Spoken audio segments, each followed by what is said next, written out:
Good morning, everyone. Happy Thursday. So here I am kind of hanging out. We've got another commission on the table today. So that's going to be kind of fun. We're going to work some more on what we were doing before with Ron's piece yesterday. And we're going to work on that and continue on with that because that one actually was coming along rather nicely. So today we're going to work on Commander Jorath, which was a commission piece for Star Trek Adventures. If anybody wants to do what was it? Wait! I got this. I'm gonna put the commission thing up because it's like there's commissions. Commissions are open. There we go. Except that really. Good morning, Brent. Yes, actually, I was noticing that my calendar is full today. Pretty full. So it's like, wow, that's a lot. Actually, I'm going to edit this. I wonder if I can edit. I guess I can't edit. Oh, well. Well, we figured that out. Here. Well, let's do this. Missions are open. Like that. Then we can say DM me on Facebook. GS Davis. There.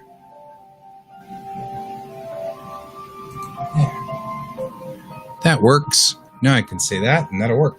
Because we're about to go work on a commission.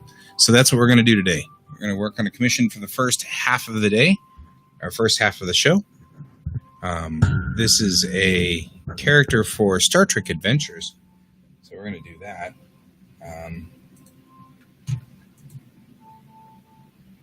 There we go. Already got the rough blue line going. So we're going to work on this a little. So,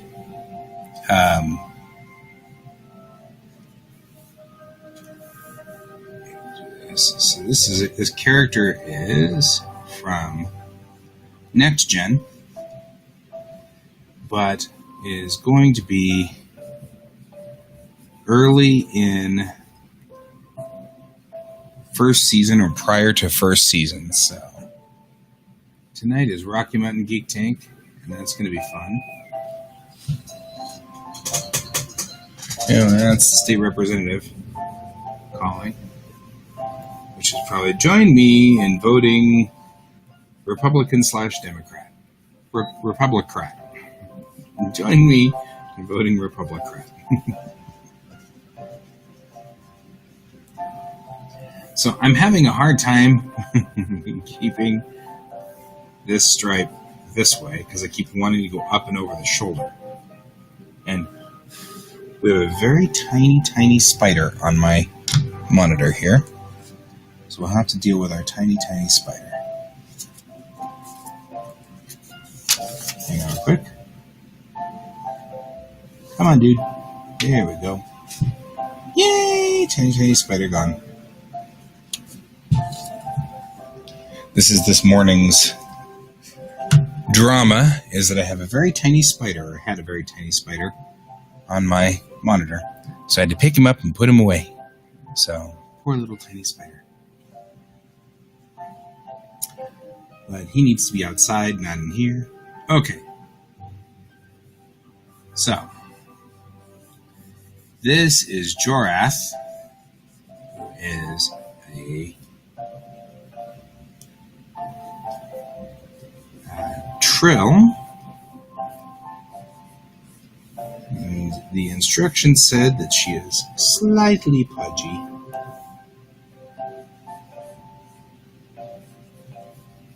So I'm going to make this go across here. We're just trying to figure out where the uniform is really on this.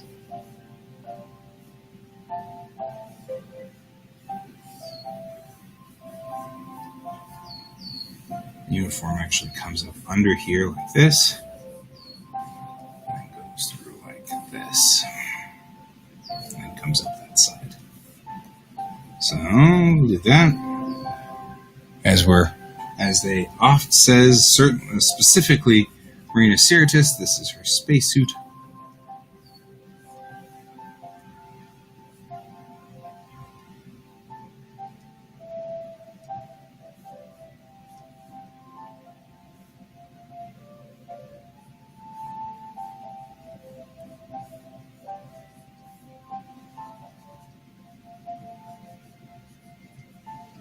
There we go.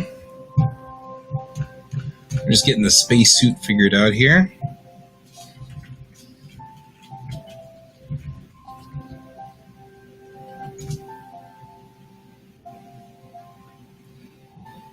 And season 1 uniforms are a little bit of a mangled mess. So, yep, we'll start right now. We're doing this right now. You became today's show. Hi, Luna. Welcome to the show.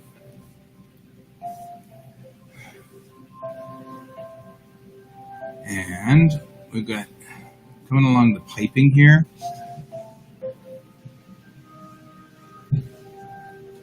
We'll hit right across here and go across like this. So this piping up here is, I'm going to put her pips in right there.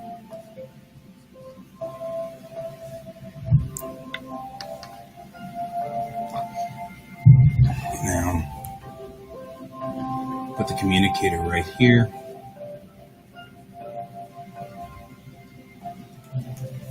All right.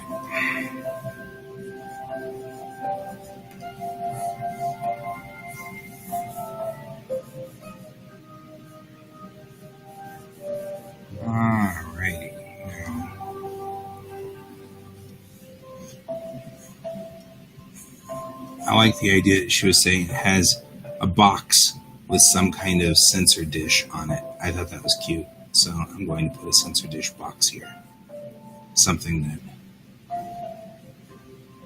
certainly looks alien of some sort. In some way. So, Luna, since you're here, you can tell me whether I'm doing this right or not, as you see fit. So if it starts looking like, no, I didn't want a bunch of buttons or whatever, now is the time to tell me. So that's what we're going to do here. The uniforms here, they went all the way down and then came up in a pivot down here.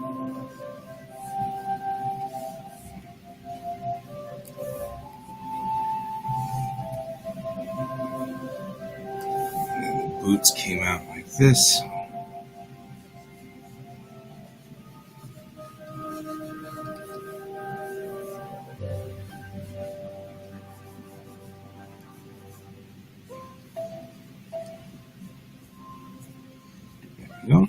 And actually I'll make this go forward more because her leg is more forward, like this. Just making sure we've got this going this way. Follow the line of the finishing points. Bit more belly. Gotcha. Undo. I can do that for you. More like that.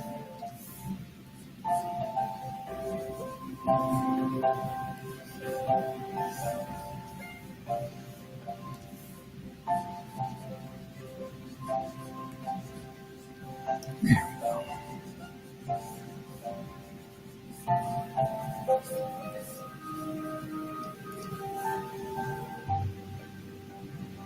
More like that.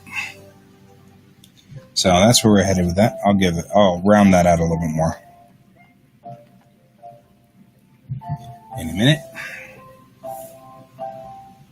Alright. Up here, she's got lots of curly auburn hair. So we're going to kind of define the zone of where that is.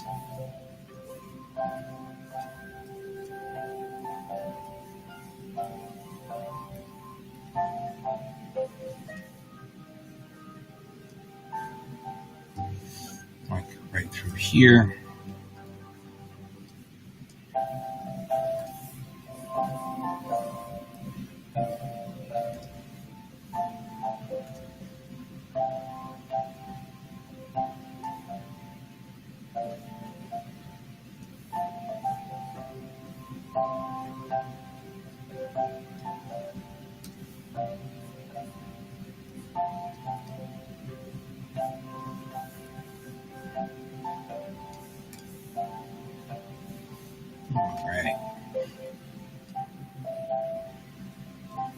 And then she's going to have trill spots. So I'm going to have to remember to put the trill spots in all along here. So this is just a reminder that she has trill spots.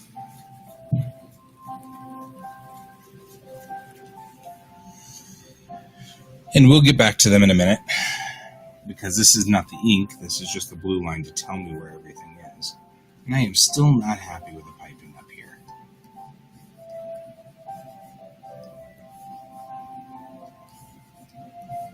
I can see why they opted to change these uniforms. They are, in fact, a pain in the butt.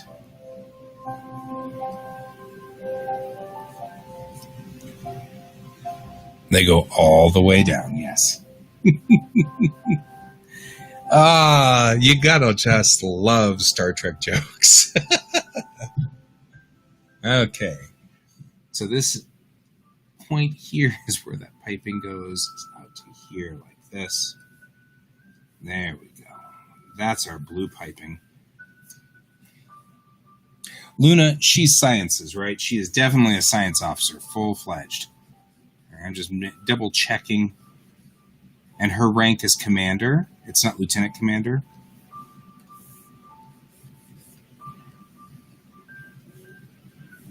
I want to double check this, because once this is committed in,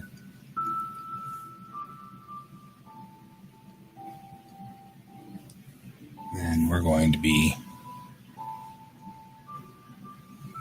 set up this way. And we'll round her belly out a little bit more. There we go.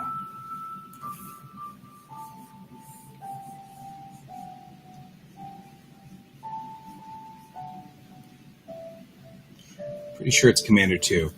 And she is definitely sciences.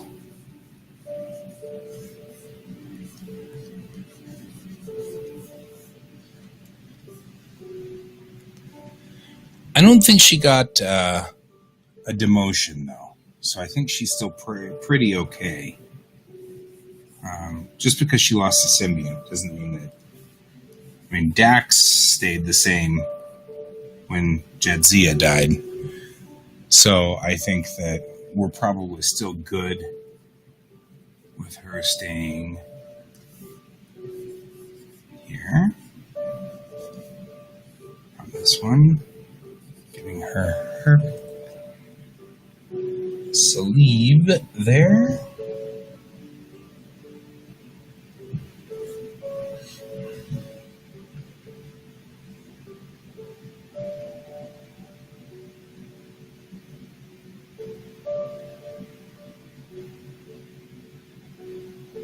Okay, looking through here, I'm just double checking to make sure that everything is the way it should be.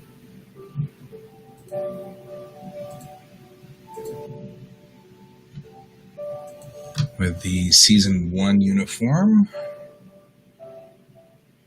there is like a hidden zipper through the middle of it, right here.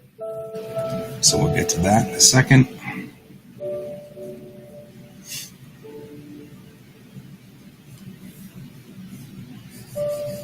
There we go. Excuse me. I'm sorry about that. And we'll do this, and we'll put that in. I'll have to remember to... Well, hello, Fred. Good to have you aboard. All right. pretty happy with where we're headed here. Let's go ahead and put in the inks.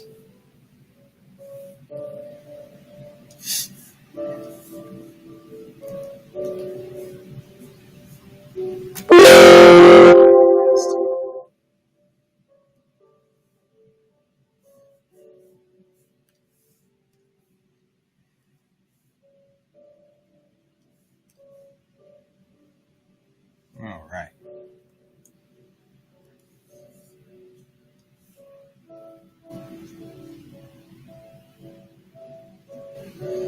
Okay. I can do that too.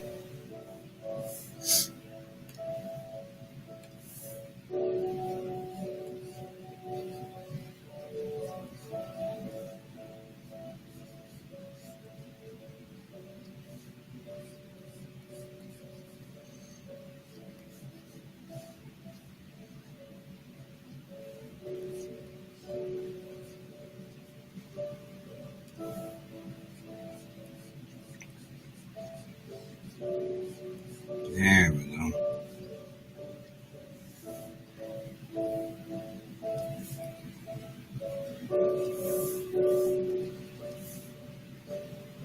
I think that's better. I think that's better. A little bit more to the back side here.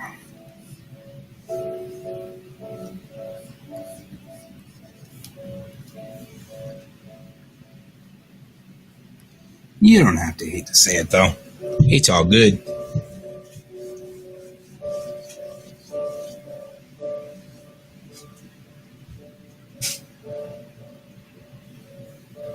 How you doing out there, Fred?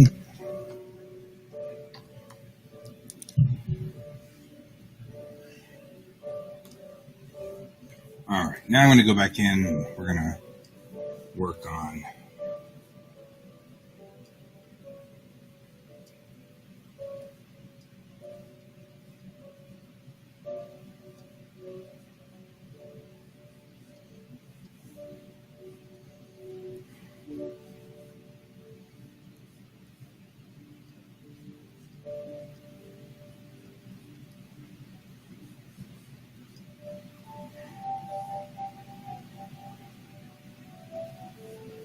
oh, good.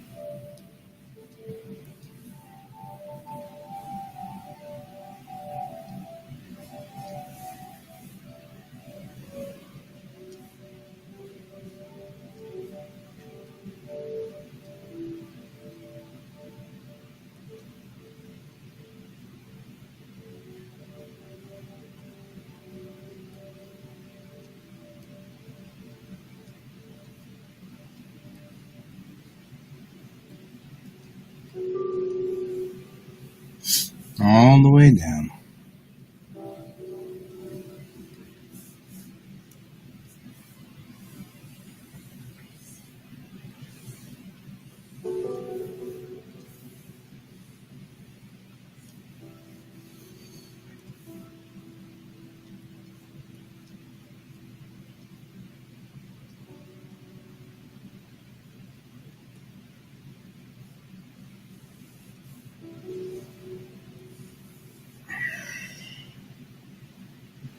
I know that hair is all over the place. It's going to be fun.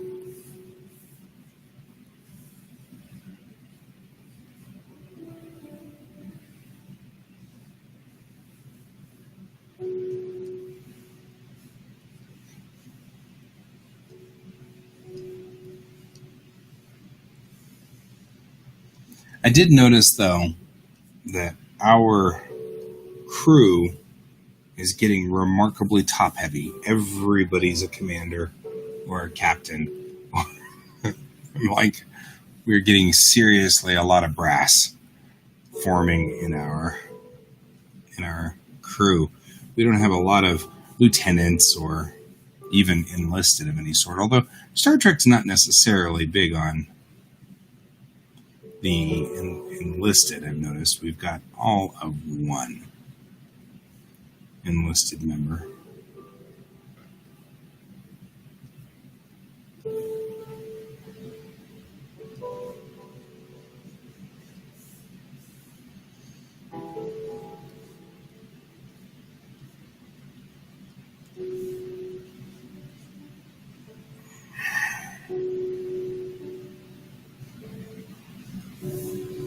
There we go.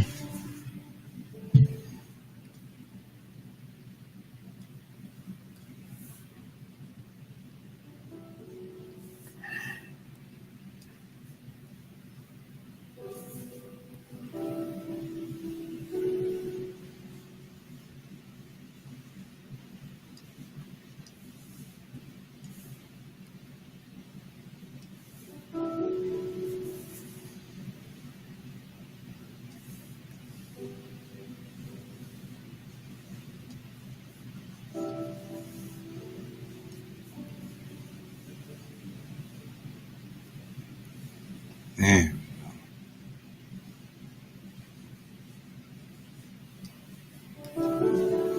Some chaos to this hair. You know that this hair is difficult to deal with for her. You can just sense it.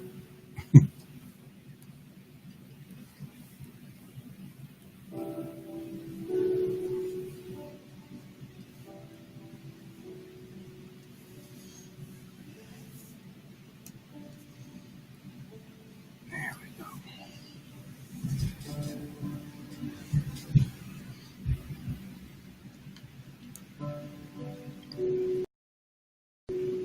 We do. And I think you may be right. Sensitivity of the missions that are requiring that all of our characters be such a high rank. But everybody's got 3 or 4 pips on them. I find it funny that Tessara ends up being ranking officer, but really the only reason she's a ranking officer is because of time and grade, not necessarily because of rank, because she's also a commander. All of you guys.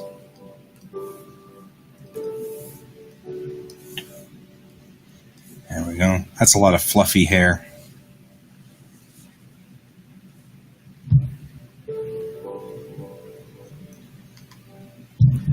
Okay.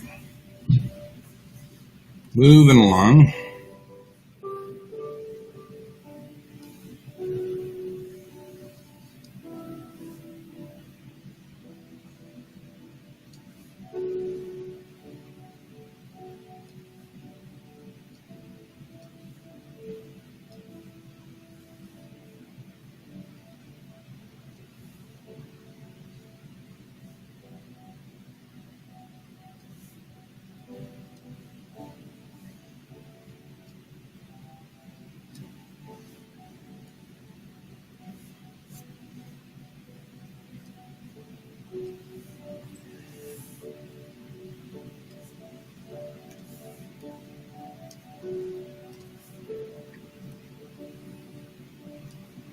There we go. We're just going to put in, anytime I'm on the top side of the character, I do a very light line. And then I try to do a heavier line on the bottom side of the character. And that gives me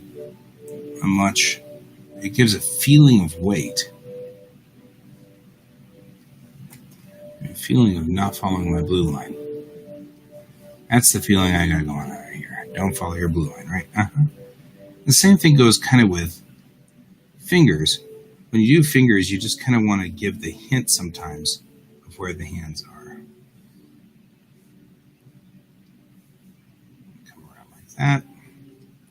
We're just going to color this in, because you can't really see in sleeves.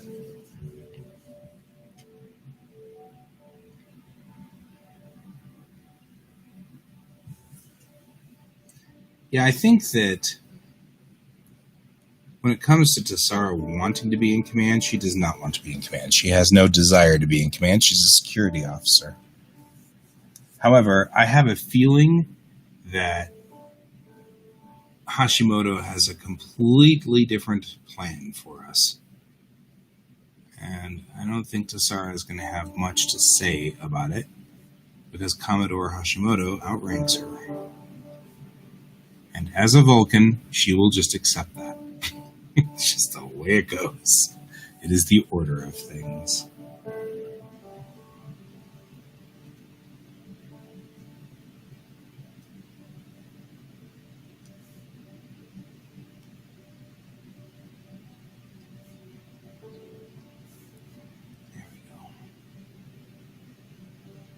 We'll add a little bit of shine to this. I feel like that's definitely the case, though. I feel like that Hashimoto's been grooming Tassara for command for a while now, and well, I don't even want to speculate on where Admiral Rosa is going. I feel like that's just going to be a mess that we're all going to have to deal with somehow. That's just instinct. Brass is weird, and Brass will do all kinds of strange stuff, so goodness knows I have converging tangents all over the place over here. It's going to drive me crazy.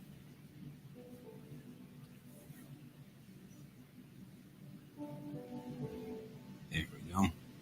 Kill some of those tangents that are going all over the place. No converging tangents. It's one of the rules of the show.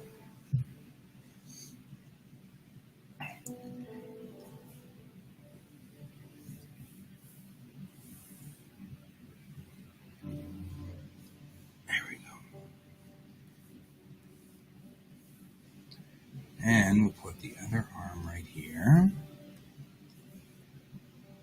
There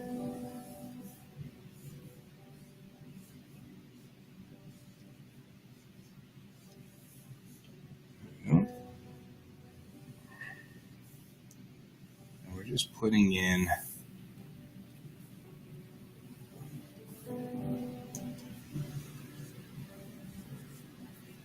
right. That's about accurate. Tassara just goes whichever way the plot goes.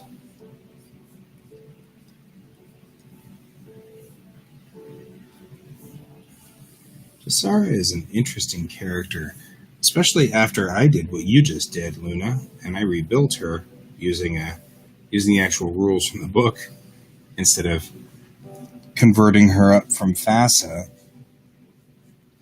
I got a much better picture of her, and I feel like the rules of the game are actually really cool in that instance. The fact that they've got such a great character building set up.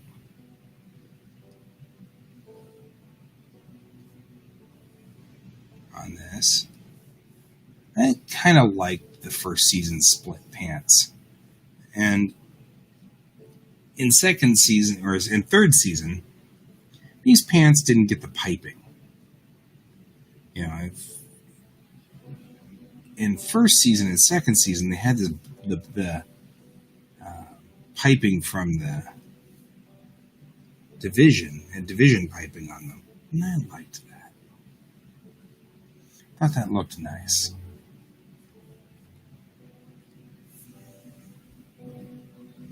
Hello, Patsy. Good to see you. We're doing Star Trek characters today.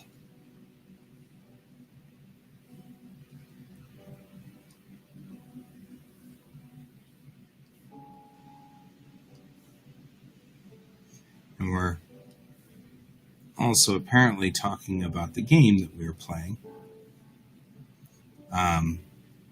Luna, who this is her character, just took and did the life path in Star Trek Adventures, and it really cleaned up her character, just like I did whenever I went through and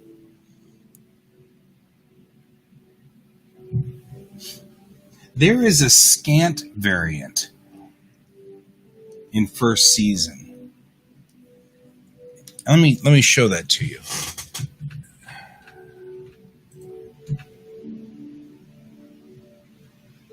And I'll put that over here. There's a scant variant, which Commander Troy wears only in the first season, and really only in the first handful of episodes. If you want me to put her in the scant, we could. If you think that's something that you'd like. That's definitely an option we can do. So if you're up on the Uhura dress, it's not going to change much on this, and it would actually make for a very different character. So if that's what you want to do, we could certainly do it.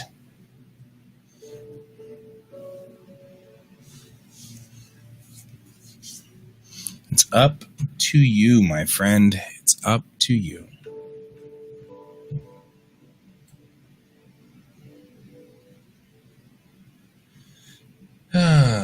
So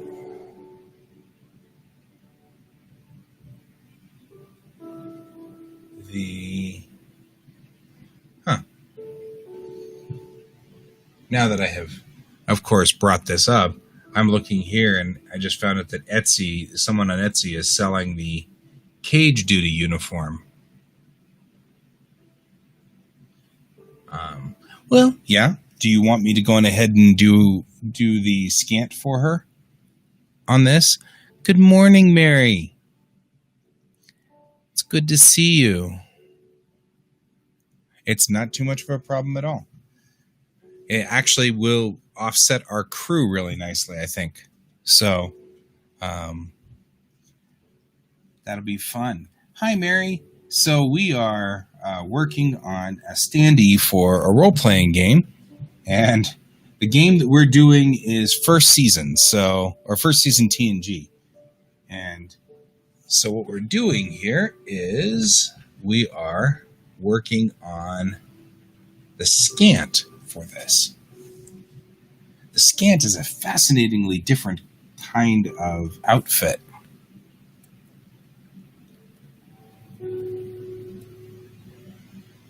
But below the knee, might be able to do that.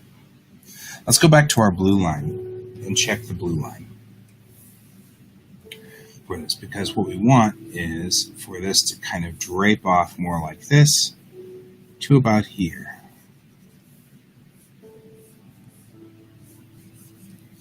And then we'll continue this line down and that line down to there.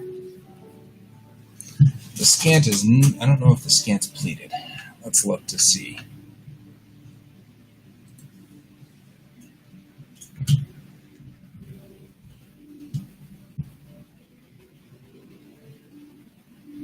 It isn't pleated, but that's fascinating.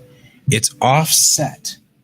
So, on the knee probably, yeah, like right here. It's offset like this. So it's not all the way down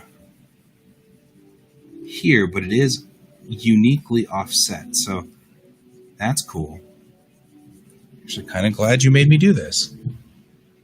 Never actually really looked into the scant itself.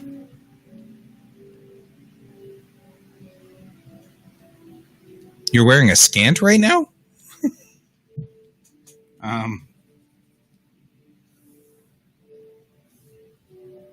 So we'll do this. The boots are here.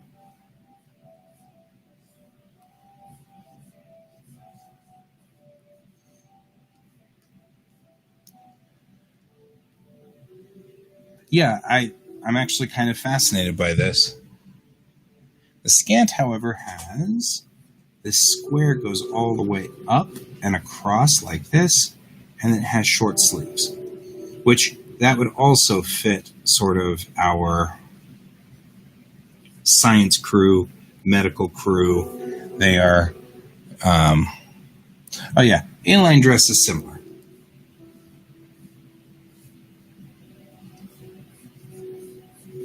Perfect, like that. Get just a tiny bit of the other side of that there. And let's go up and correct the ink on this.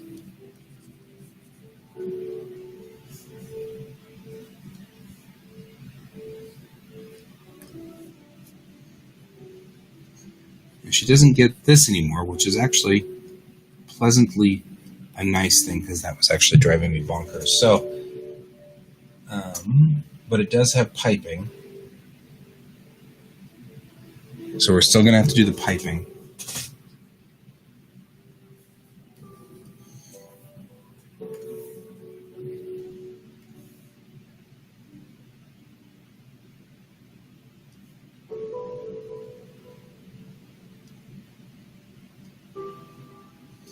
There we go.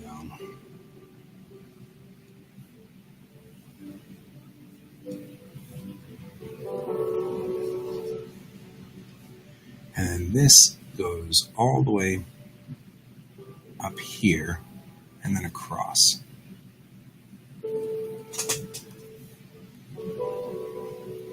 Everybody's going to be all shocked. They'll be like, you put her in a scant? Yeah, we'll need more spots. You're right. We're going to have more spots as we get down here. Great, though. Not a lot of spots, though. We only have to go down 2. And this goes all the way to the bottom now as well. So we've got this line that goes to here and comes back around. And then you get this other line that comes out like this. And a third line that comes out like that. This is going to be in department color. And this will be in department color as well. There we go. I like dresses too, and I thought the scant was kind of cool. I mean, I really did. I know that it gets malaligned because they put men in it, and of course this was the 80s, and everybody went, oh no. Because that's what we do, apparently, is freak out about that. I personally thought, I'd never wear a scant myself, mostly because I do not have the legs for it. But I thought it was really cool. I liked the scant, so it was neat. And apparently, I looked up the scant online, and there were a couple of women wearing scants in a couple of other episodes in the first season. And I realized the first season has its own flavor. And some of those episodes are kind of brutal, but it's got a really nice, interesting flavor. Yep, it'd be a kilt. And I wonder, because I do wear kilts, so I wonder if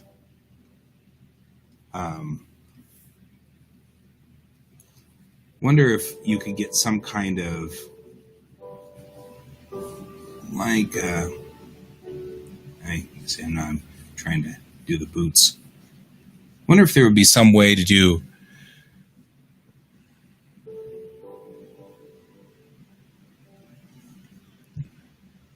I think the funny part is I think we all probably really do have the legs for it, but we just say that because it makes us feel better.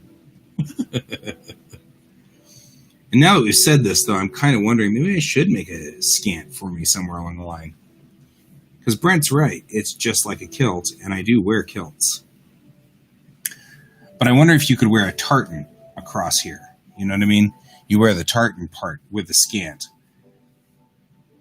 You know, could you put the sporon on and all the pieces that go with a tartan or with a kilt? And then call that your uniform, you know? Let's take a look at what we got here. Yeah, there we go. Now we're getting there. Look at that. Well, that looks cool. Right? Like a TNG kilt.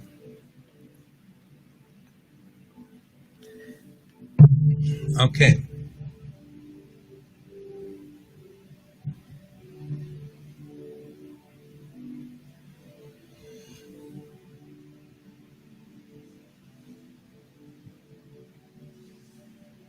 Right? Religious culture symbol. Put the sporon and everything on there. That'd be cool. I started out by being kind of goofy about this, but now that I think about it, I'm like, actually, that would be kind of fun. Gotta admit. Not gonna lie.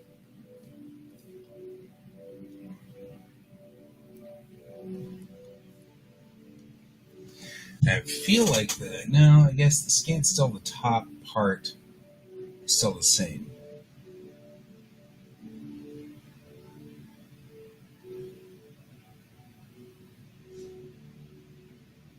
Okay. Good morning, Donald. Good to see you. Wow, this is a diverse group today. That's fine, Luna. You do you, boo. You do what you need to do. I'll just keep working over here. We're pretty done with character design, so this is a good time to say, I don't know, man. Doesn't look right.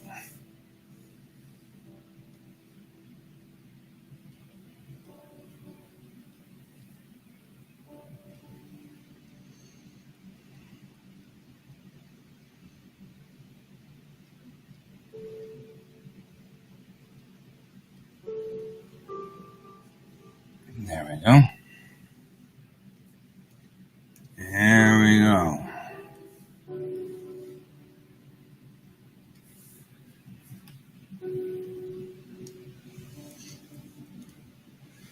Good morning, Ron. I got a lot of you guys on here. No more butt in the dress. I can do that. Ron, yours is up next in about 15 minutes or so, just a little over 15 minutes. I was working on... Oh, since you're here, Ron, here's the piece that I'm working on for Elio 2. This is where I am on it. And so we're kind of... I'm still putting in the work on this. And I think I might want to move her eyes to one side, looking the other direction like she's looking around. But I wanted you to see that's where we are at this point in this one. So there you go, Ron. That one's up next after this guy. So we're doing this one first here. So Elio 2 is for Ron's novel. Ron Fortier is here on the forum right now, and that's for his Airship 27 group. And this is actually a character standee, Donald, that I do.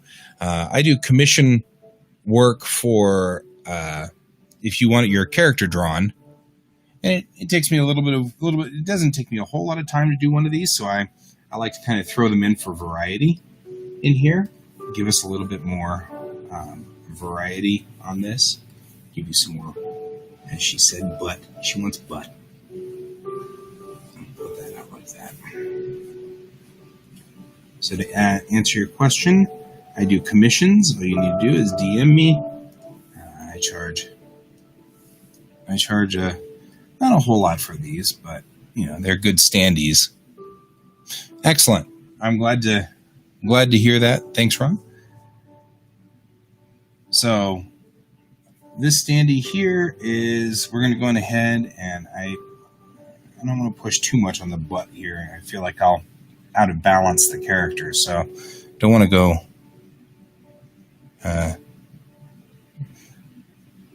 yep. So as a side note, that's one of the reasons why I put the commissions are open on my thing here, because this is a commission. I'll turn that off whenever I start working on Ron's piece today.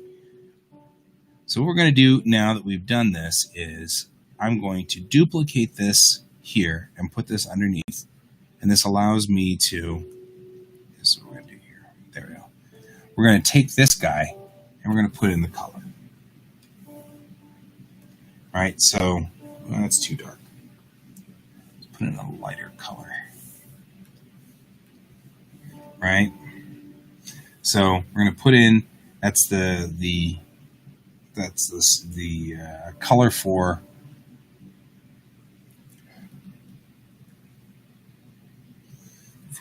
her division. Checking the scant again. We're going to do this guy, this guy, this guy, this guy. Here and here on either side. And that gives us the scant. Actually, now we can see what she looks like.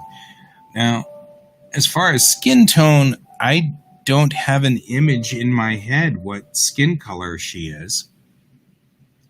I'm assuming more like this color here.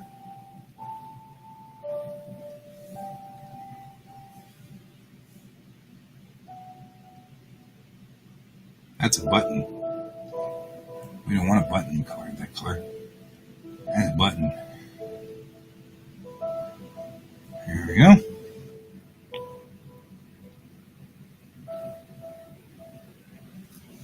The blue you think is almost too dark for the operations color?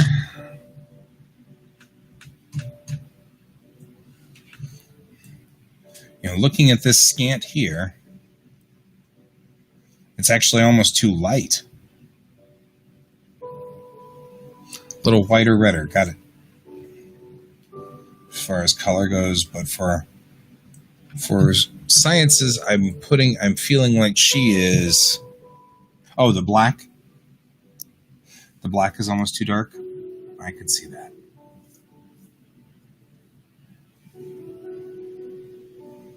Okay. We're going to start again. We want a almost whiter, redder color.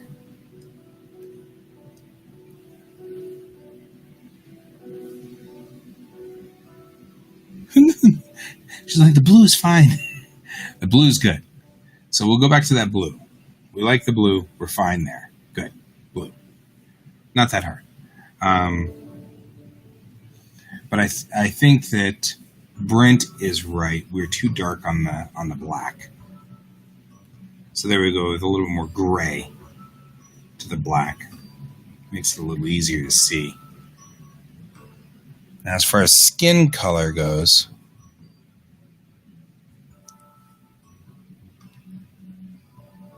oh, yeah, we've discovered that some people are on my GS Davis page and some people are on the Guy Davis page. So depending on where you are, you may or may not see each other, which that would be fine. So,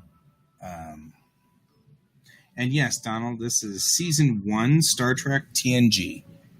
And the TNG era had these uniforms called scants, and it's this like a mini dress, except that she's not having it be a mini dress. So we started with this color. Let's go for whiter, redder. More like that, and I'll tilt it just a little bit to the red. Okay, let's give that a shot. More like that.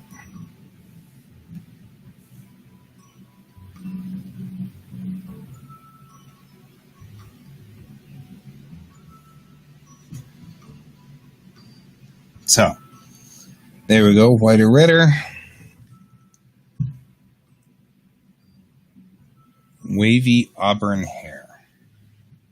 So did you want wavy or crazy? Because we've kind of got crazy going. Would you like me to back it off and make it wavy? More like a 20s look? Can she get spots on the arms? Yes.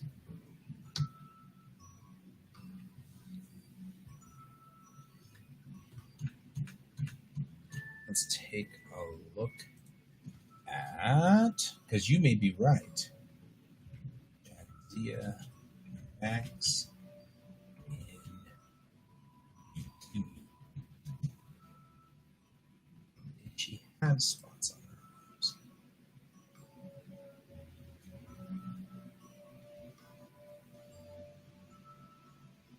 I feel like we could have a variant if we wanted to, but looking at Dax, specifically looking at Dax in her bikini, yeah, whatever. It goes along her head, and then it goes along, obviously, the side of her body here, and not along her arms. Well, we certainly could do that. Yeah, the spots will be brown when we get to that. I has a plan on that one. Thanks, Fred. Fred says a trill cannot change their spots, even if they can change their personality.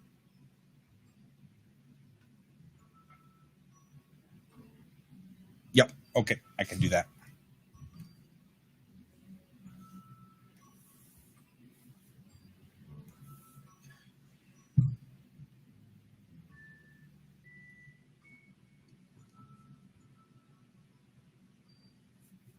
All right, here's what we're going to do.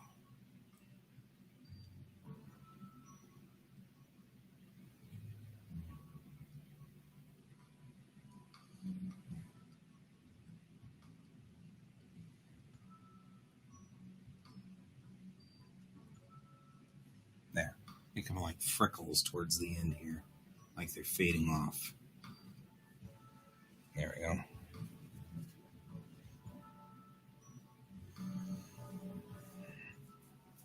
Yep, the spots go all the way. Okay.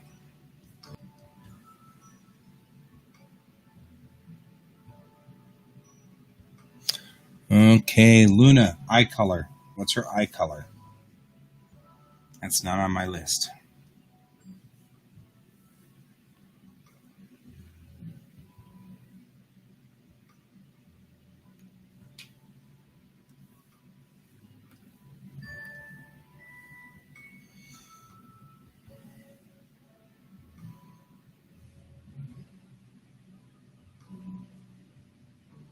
So, while I wait for Luna to answer that question, I'm going to do the trick. This is, well, let's check everybody else.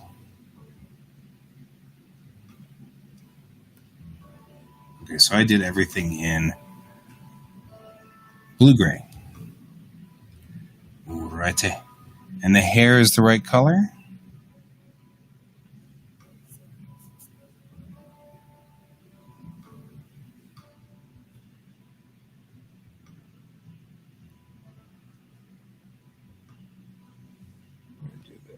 Adjustments. Work. Hue set. Colorize. Bring up the lightness.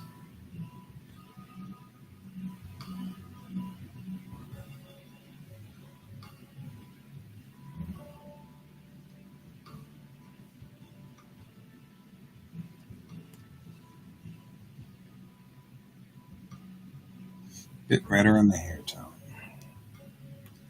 Got it, Chief.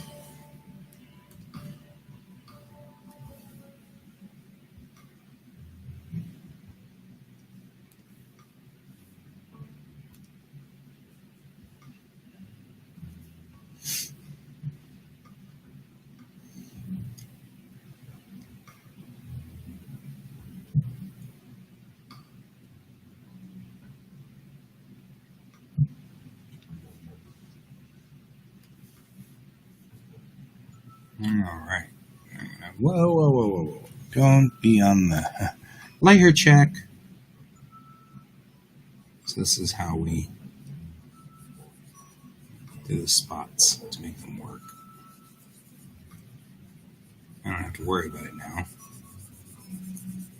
Just go weep, and all of this goes away.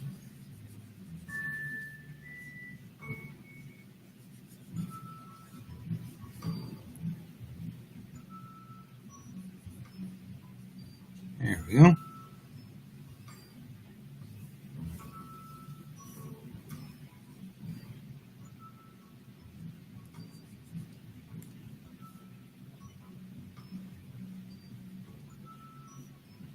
Just catching this little bit of hair right there.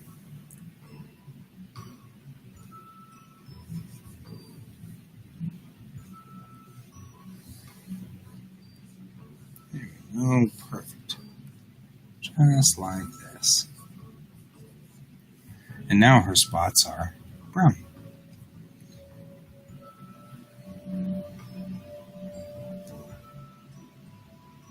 I did have to put them really close to this blend, didn't I? Just to see if I could mess it up. just to see if I could mess it up. That's all right. Get this under control. All right, there we go. And that's how we get her spots to fit in color. There we go.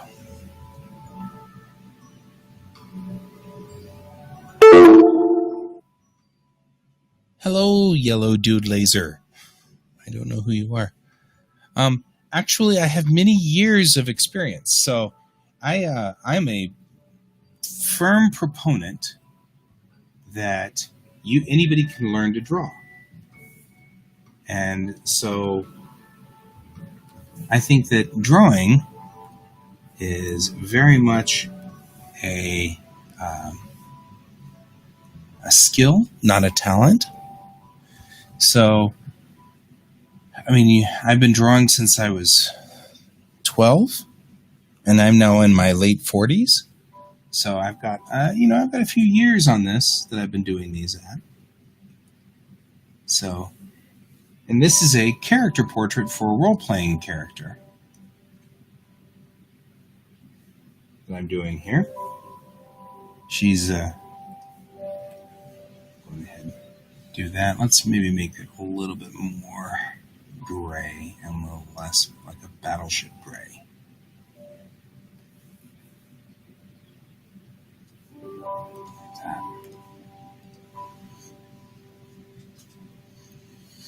So,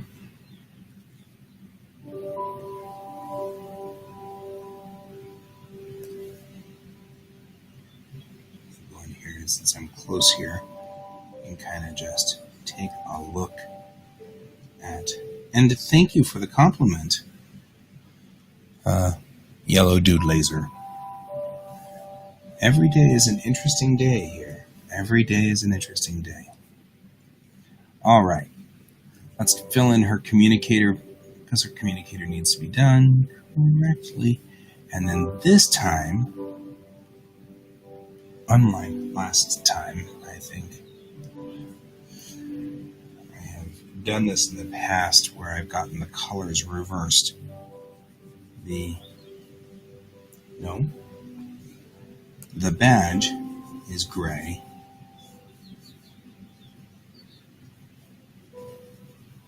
Or silver.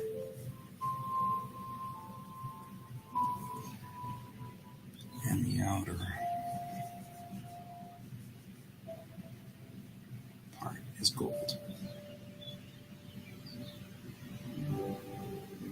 No, see, I reversed it, didn't I?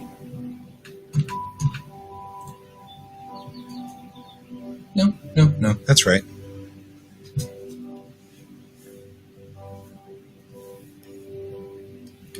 While I'm here, I'm going to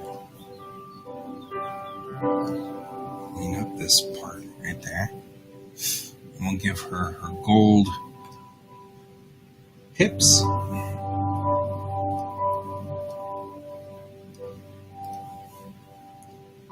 Right up. And you can see all the leaks that are going on here on the in between all of the seams. I'll fix that in a second.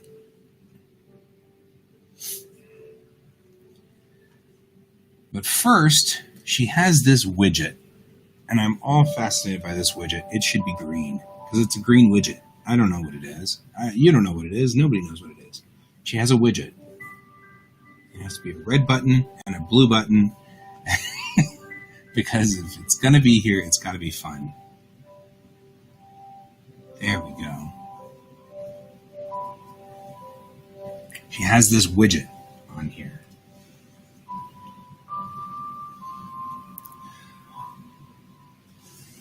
At some point, Yellow Dude Laser, if you wanted, we could do just a little like primer lesson, because there's nothing.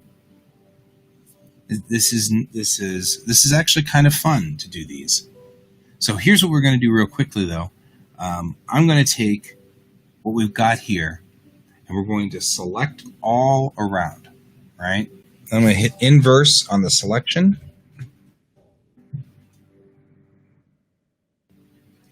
And we're going to go one underneath here, add a layer, and then I'm going to go with black and hit that.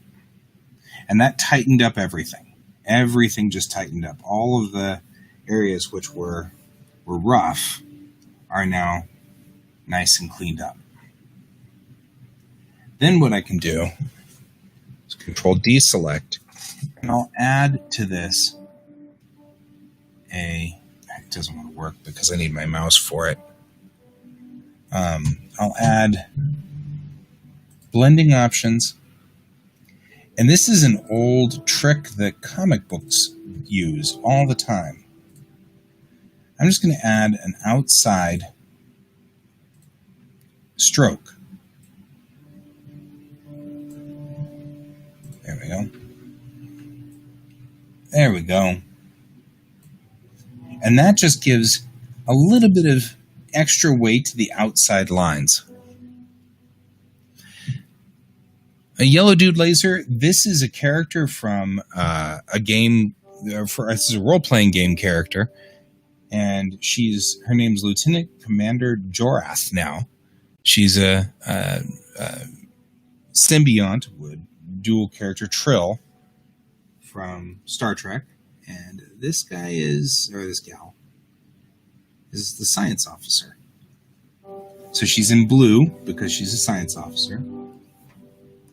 And that's what she does here.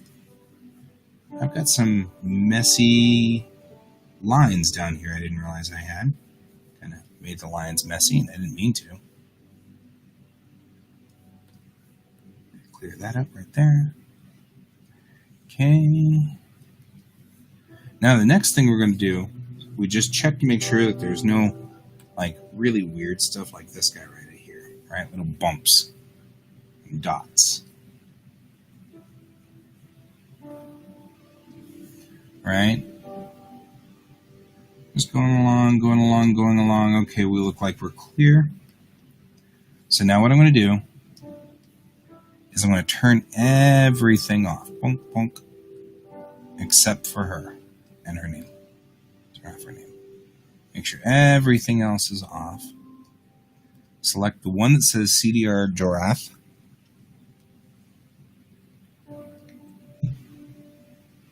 Yes. Good catch. We'll do that before.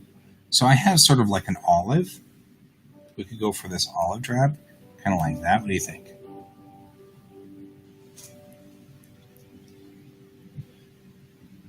More like an olive drabish greeny thing.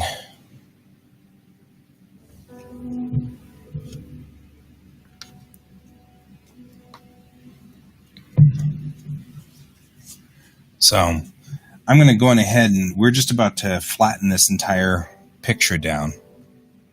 So I'm going to want to make sure that we've got, because I need to go on ahead and do our highlights and our shadows so that we can get that in next.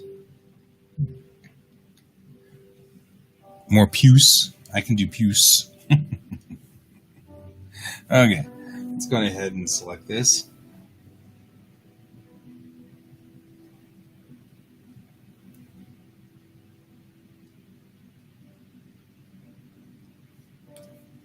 There we go.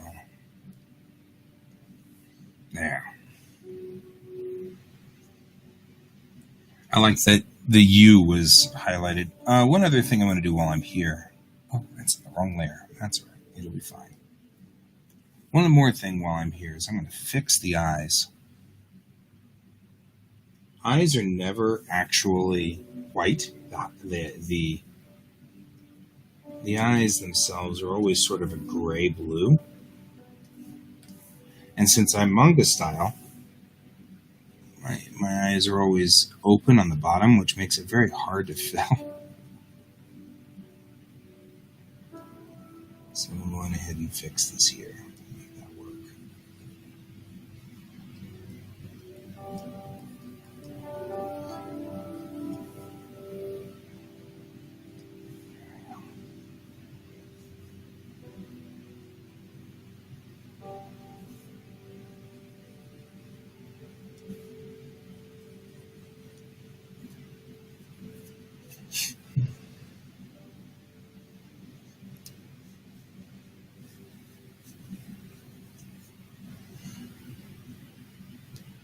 All right.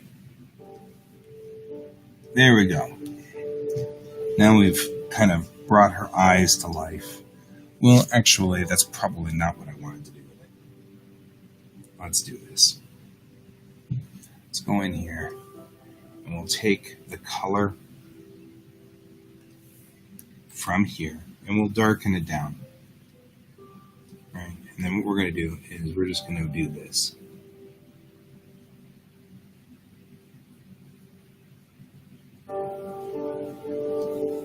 And what we're doing is we're just indicating where her pupils are and sort of shading in that eye area.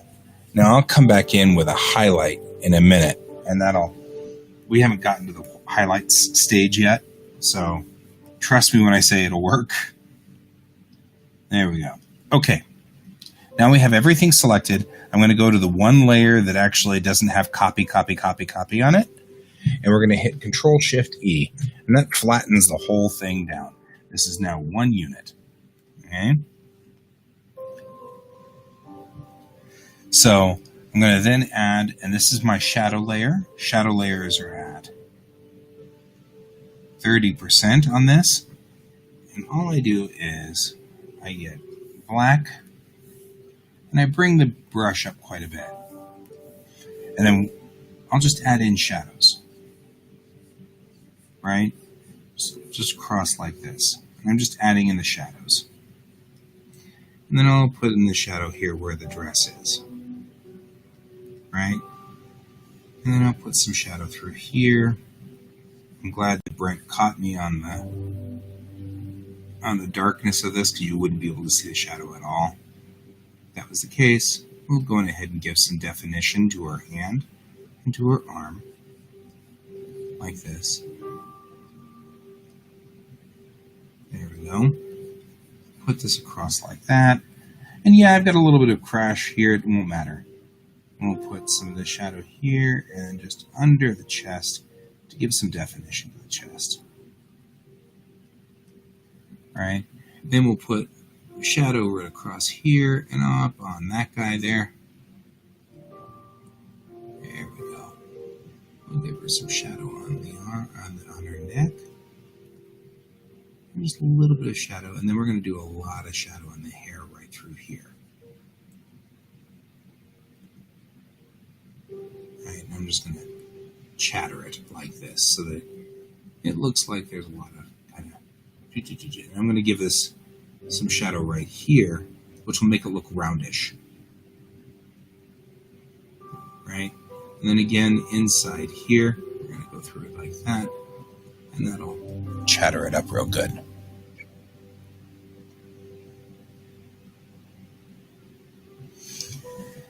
Oh yeah, I loved coloring books, Ron. They were the best. So Ron was asking me when I was a kid, did I do coloring books? And I did. I did a lot of coloring books, and they were. I had especially Star Trek coloring books. I know you guys are all shocked, but I had Star Trek coloring books, and they were the best. So we're going to come along here, and all I'm doing here is just defining out the character, giving a little bit of definition, kind of working the curves, kind of making sure. I want to make sure that her face stays clear, like this. And you want to make sure that you don't. You have to be very careful, otherwise it looks like she's got a beard. So I'm going to de-beard her a little. And then we'll go in here, we'll go up over her top here, give her eyes some shadow through here, and then I'll come back and correct this in a minute. Like that, and then like that, and then through.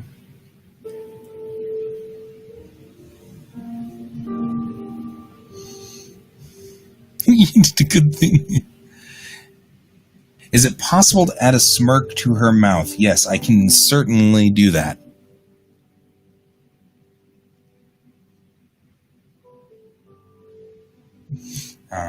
I'll come back in now that we've done this Do you want like a little bit of a smile on her so that she looks kind of smiley, like she's smiling? And then I'll add this here.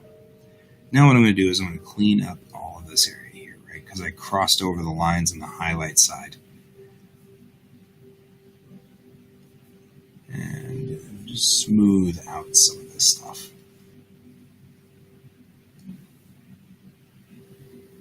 There we go. And just smooth this out. Smooth it out.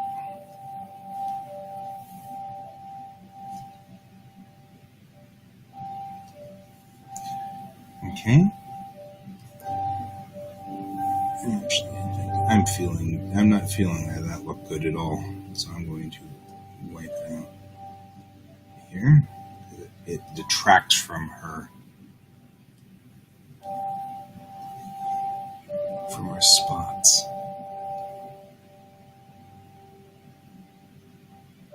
I'll go through here like this. Like this.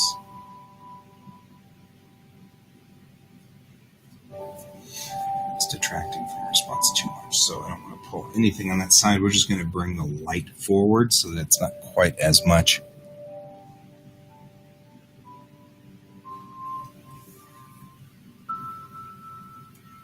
So how do we do that? We'll do it this way. Work is take a little bit right here and go.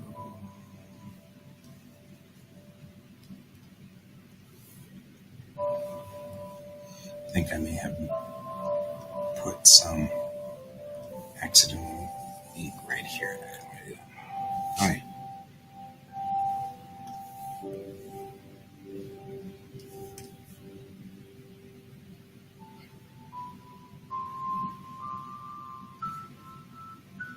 As everybody who's been on the show a lot knows, one line makes all the difference. Right?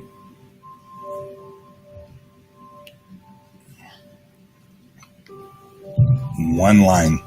I'm always amazed how just moving one line, just one dot in this case, just a fraction of an inch, changes her entire look. Right? And that just changes the entire dynamic.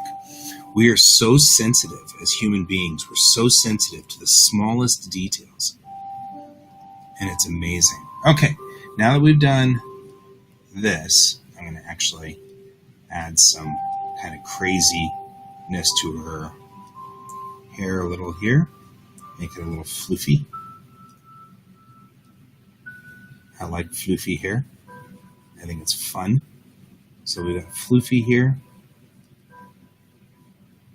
Gotta go out here and do some floofy on this side. Now we're going to do the same thing. We're going to add a highlight layer. In this layer, we actually are going to do screen. We're going to do white. We're going to bring up the size. And this, oops, not screen. It's overlay. Overlay. Overlay. And this allows us to do sort of a nice highlight. Maybe it is screen. It's got to be overlay. I always forget which one's which.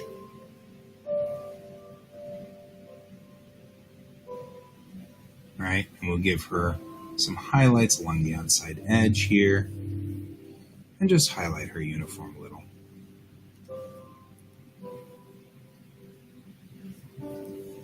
I don't think we're going to be able to get her skin is too pale, so this is turning out kind of weird on the skin, so that's okay.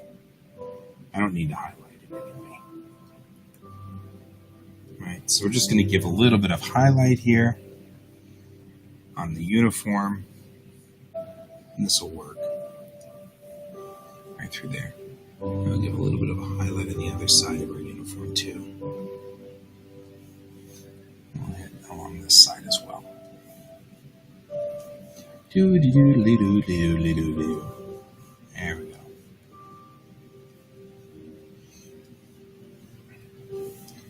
And we'll come along here and do that. Just a little bit there on this side. There we go on that side. And her little device. Whee! Look at this device. This thing is awesome. I don't even know what it does, but we like it. Right? Gives it some depth. Forward part of her uniform. Back part of her uniform. And one thing we have been neglecting is her boots. And we haven't been because I've got a plan. So I have a plan and the plan for the boots. Coming up on the boots here. Okay, so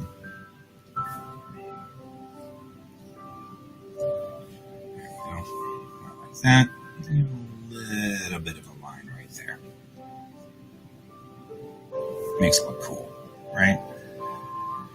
Maybe a little bit of a highlight right there. No, that's not going to work. Okay, here we go. The last step. Now we add in pure highlight. And this is the very, very absolute top pure highlight. So this is where we go in with the eye. Like this. No, I need a better brush for this. Smaller. Thank you. Go in like this with the eye. Maybe a little dot on her nose and right here on her lips. This gives gloss. We put it on her ear, right through here. Just glossing up the character a little bit, right? And then her pips will get highlights as well, along with her communicator.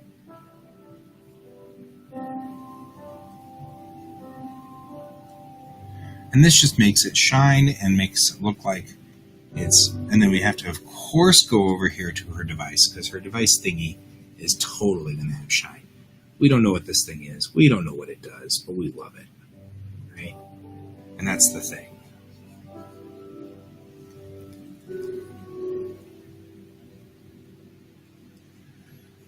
Yeah, mine too, Luna. Mine too, sadly. Okay, we're going to go ahead and just put a highlight across here. This will bring your eye to this device because, of course, that's part of what's humorous about this particular character is that she's got this device, so you want to look at that. Now, last things last. There we go. Come in here, and we're just going to put in the highlight shine across here. All right.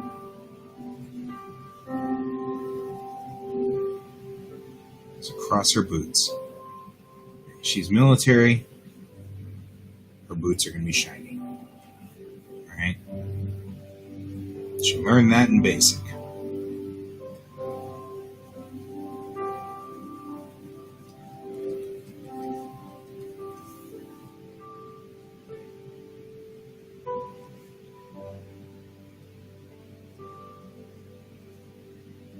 There we go.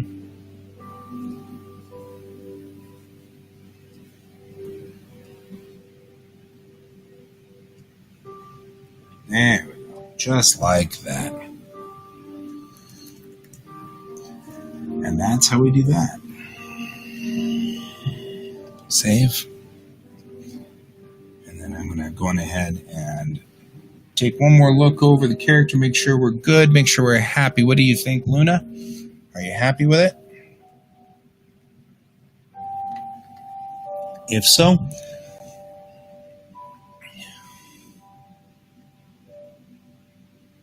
right? But everybody else has boots that they keep shiny, so and she's got to keep her boots shiny too. So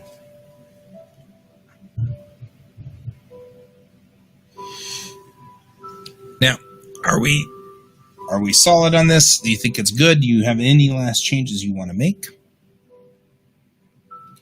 If not, we're going to go on ahead and compress it down and put your title page on it and send it off to you.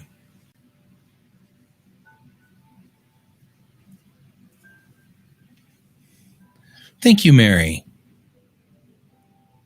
Almost too bright on the hair highlight. Gotcha. I can fix that.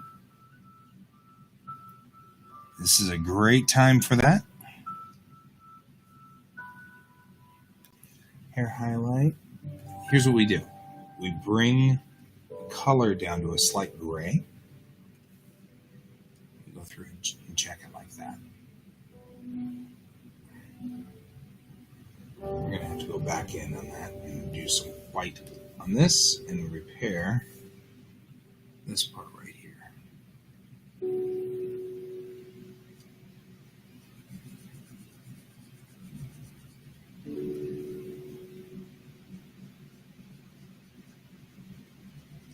There we go.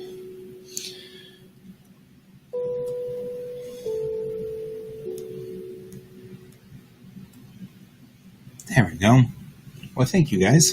Appreciate it. I'm going to go through and just patch this. And then we're going to clean it up. We've got some cleanup and some, the piping. We've got to do the piping. Yeah. It's a first season uniform, so we've got to do the piping here. Let's catch that piping. What did you do? You. So let's go back to the main line here. Here's what we're going to do. I'm going to go through and we're just going to do this.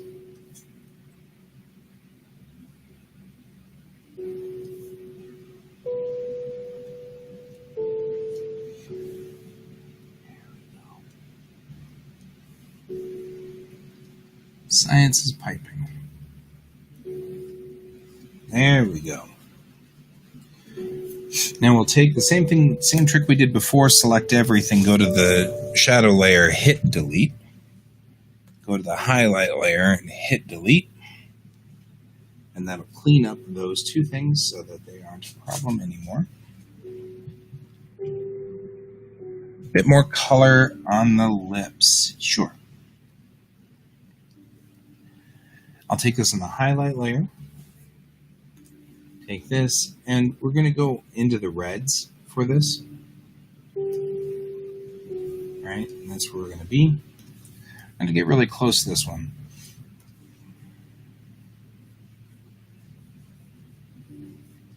Not on the highlight layer. Undo. Let's put it on the bright layer. There we go. Otherwise, it's not going to happen.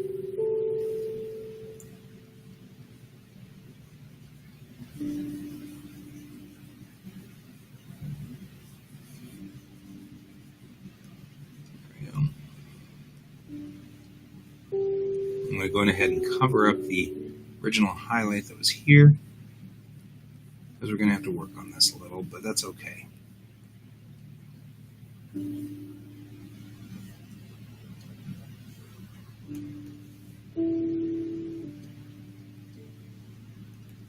There we go.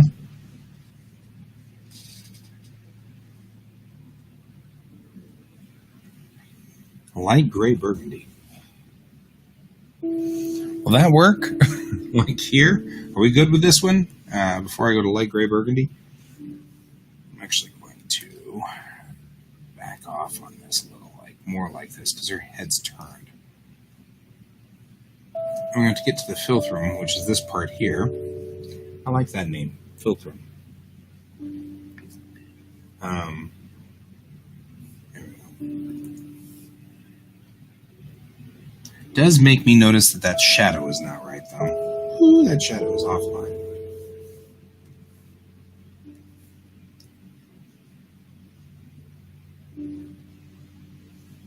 There we go.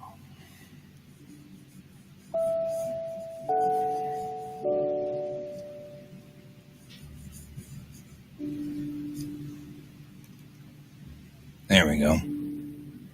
Perfect. Okay. Well, folks, we have ourselves a new character. I'm going ahead and flatten this guy out. My pixels are showing. Yes. That is actually one of the things that I am never quite sure what to do. She's sciences, so we'll put this behind her. Book. Like that. And we'll activate her name tag.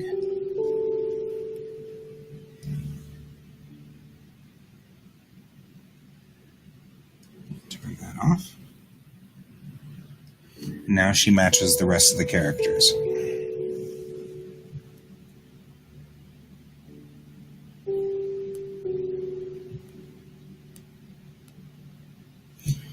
You are welcome. We'll call this one good, and we'll save. We got about 30 minutes. I want to go on ahead and work on Ron's piece, which is what I'm working on here. There's a couple of things I want to work on with this piece while I'm doing this. So for those of you who are joining me on this one, these are two characters who are in... You're very welcome, Luna.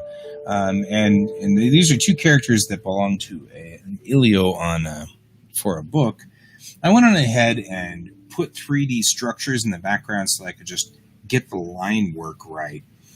Yesterday, Donald was here, and we were having a lot of discussions about the crane and things like that. So we're now going to move on to this one. Now, with this character, one of the things I would like to do is she looks like she's looking off into the distance for no reason whatsoever. So I'm going to actually go back in here, and I want to fix her eyes a little bit more. So like she's looking from side to side instead of looking straight ahead.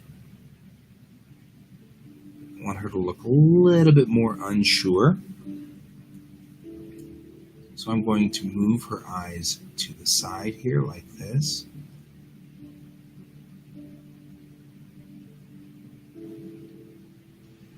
And this will make it so that she looks like she's concerned or worried or unsure about what's going on around her, right?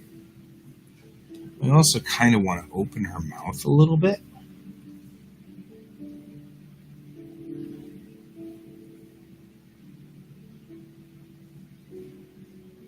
So that she looks a little bit more like she's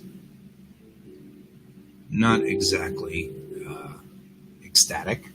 And this makes it a little bit easier to, and it doesn't have to be much.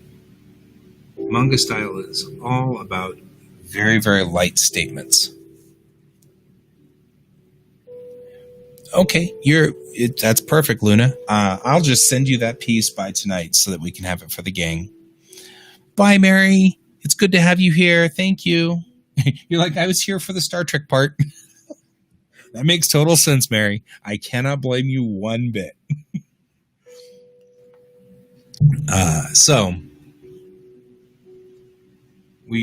I'm just opening her mouth a little bit. When we're unsure and when we're uncomfortable, we open our mouths just a little bit and we give a little bit more point here. But again, the manga style is understated, so I don't want to put too much in here. It adds, there's no need to put too much detail into this. Now she looks a lot more concerned and worried as she walks through the streets here. So she's looking unsure and looking off to the side, and I like that a whole lot better. I thought about that last night. I went to bed and I was lying in bed and I was like, you know what? I hate that. Okay, so we're going to go on ahead. She's still got the hoodie on. I figure it's still pretty hot in this area, but this is morning. And so, even though it's hot in this area, she's going to have her hoodie on for a little while anyway. She'll probably take it off later on when it gets warmer outside. But for at least the beginning of this, she's going to be in this hoodie. That's my thought. I would be if it was pretty warm, or even because she's in a desert. They're both in a desert, which means it's getting really cold at night, and the mornings are going to be much more difficult to deal with. So, as far as cold, so we'll put that there, and then we're just going around her. Yeah, she's totally. Oh, Ron, truer words, man. I swear, it's true. The characters just haunt us in our sleep. And I don't ever stop thinking about this stuff, which, I guess is fine. It's what I do. Okay, so putting in some color through here, which is funny because it's a black and white picture. I think we all understand there. Okay, we're going to come along here. We're going to do this. Hand. And again, I'm not going to state too much here on this. I don't want to overstate her hand. Not a lot of details. Just enough for you guys to know what's going on here.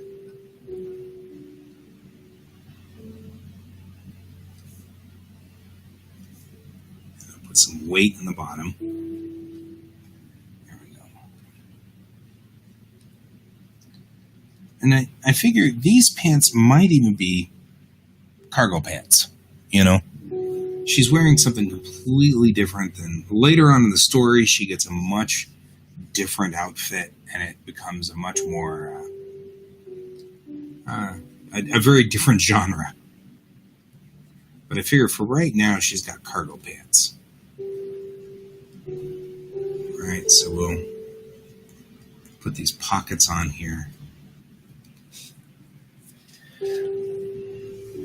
Figure they don't match, nothing matches because she's doing what she can to survive. So, we talk about what is she wearing, how is she wearing it, etc. A lot of this is, I'm going to actually have to bring up one of my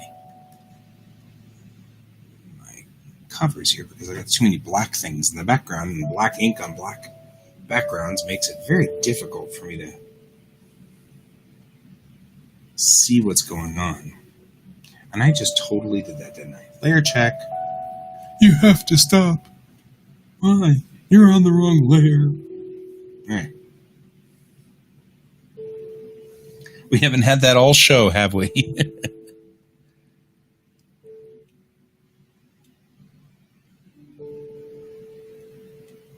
Oh, Donald's saying that the motor in the crane wouldn't work. And I agree with him because the rubber would break down after 3 to 5 years. So unless we found more rubber, that's probably true of all the cars as well.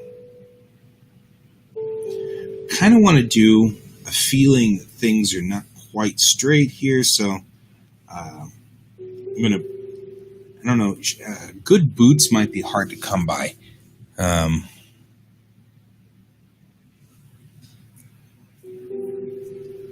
I feel like maybe we've got kind of... So we should think about like her footwear. What are the odds that a teenage girl is going to be able to find boots that fit her? You know what I mean? I think she'd be really lucky if she could get tennis shoes.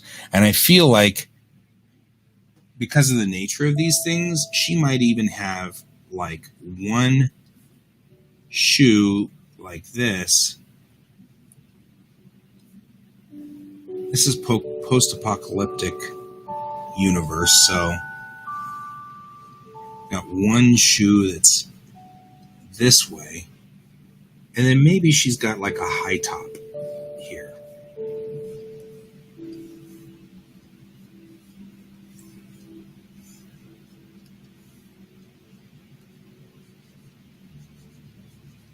So the shoes don't match.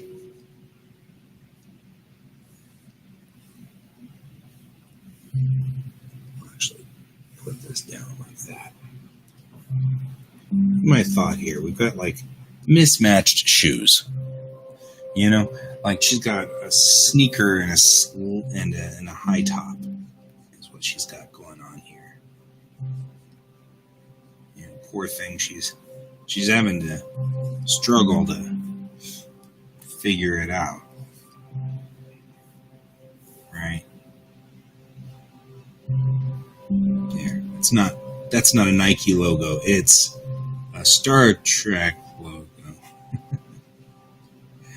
Good enough for the picture. You get the idea of what's going on. I also feel like she'd be really lucky if she managed to find socks. So she is not as put together as the hero, who has special abilities that allow him to do things that, like, clothe himself properly. She, on the other hand, has properties that ruin that effect quite well.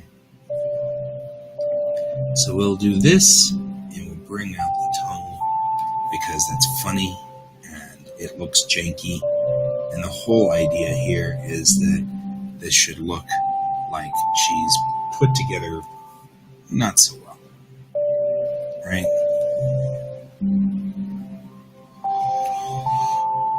Yeah, her clothing would be totally hodgepodge, I feel like. And I feel like she would have problems with, like, finding shoelaces that work, right? Like, this shoelace is fine, but this shoelace is not.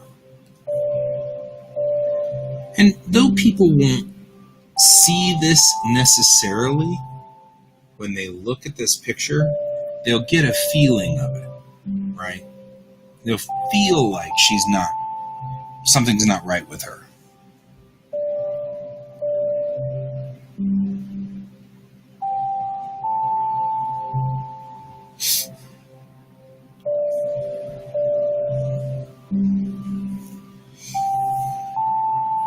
Fred is saying that some rubbers last longer than others, which just is, I can see that. That makes some sense. We're having a fascinating discussion on the life expectancy of rubber, which, welcome to the show.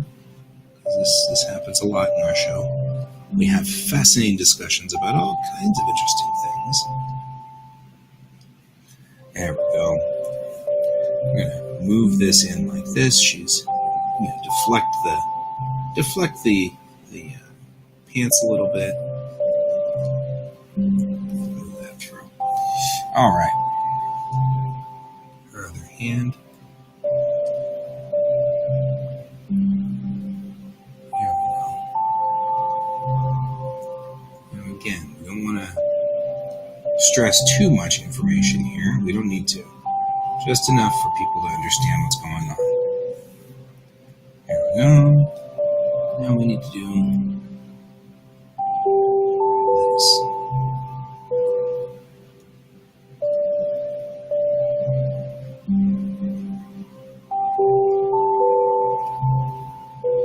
And that just gives us the feeling that this is actually doing what it's supposed to. It's not a tight fit on her necessarily, or it might be. Actually, I feel like just the way this is pressing down on her, this is probably a size too small for her. Probably a kid-sized hoodie or something like that. So, because it's really tight around her chest. So.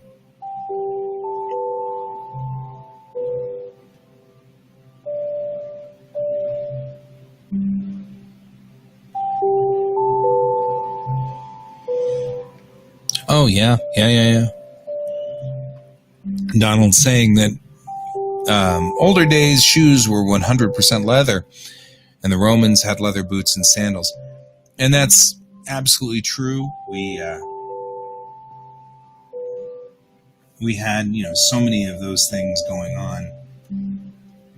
I feel still, maybe I put too much eyebrow on her. Just a little too much. This is the first time we see these characters. I'm trying to decide whether her hair is curly or straight. I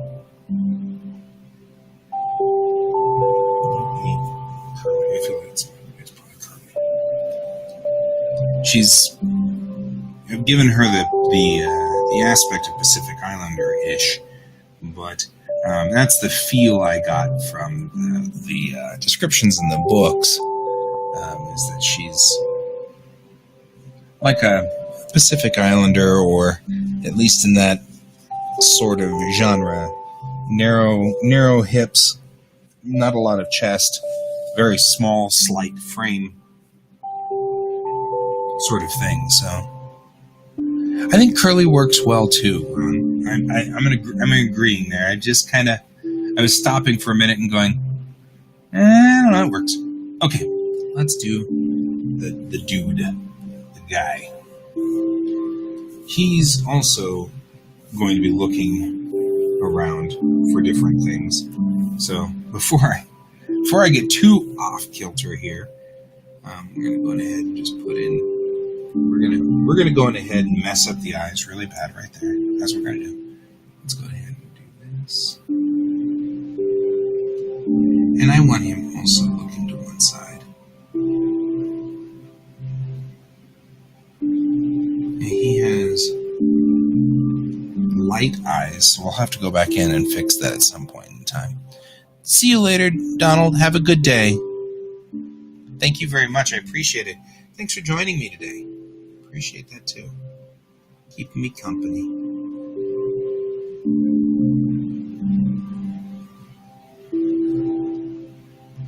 All right, so just putting in, I want him looking to one side as well. I want him,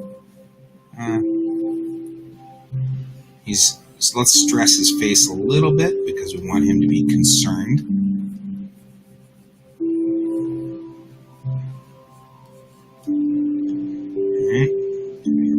Nose. What am I doing with the nose? Does anybody know what I'm doing with the nose? I don't think I know what I'm doing with the nose. Trust your blue line guy. You laid the blue line down. Figure it out later. Alright. Giving him the strong lines here.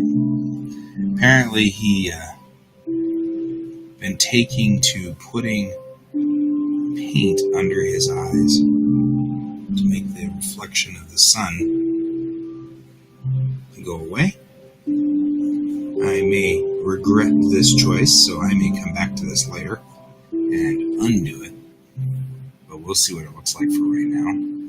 But he's keeping the sun off of his eyes by doing that. Or at least off the face. Same thing the football players do. And then his hair has grown out and become spiky, is what it says in the book. So, checking where the author was, his hair has grown spiky. He actually is starting to look somewhat comedic, which I think is great, because she looks really serious, and he looks like a goofball. So, there is that. And I'm giving him some more spikes here. He can't control his hair.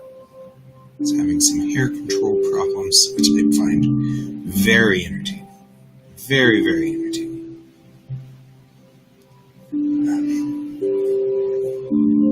There we go. Going through here, doing this, heading that way.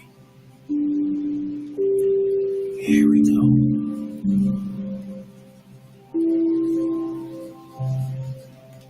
I'm just going to put that there.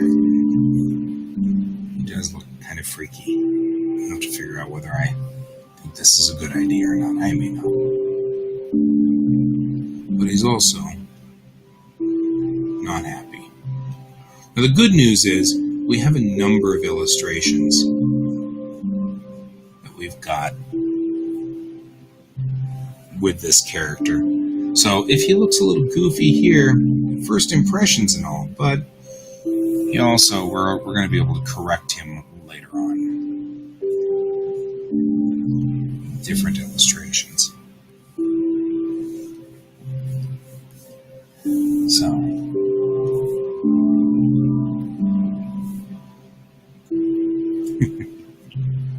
he does look like a goofball.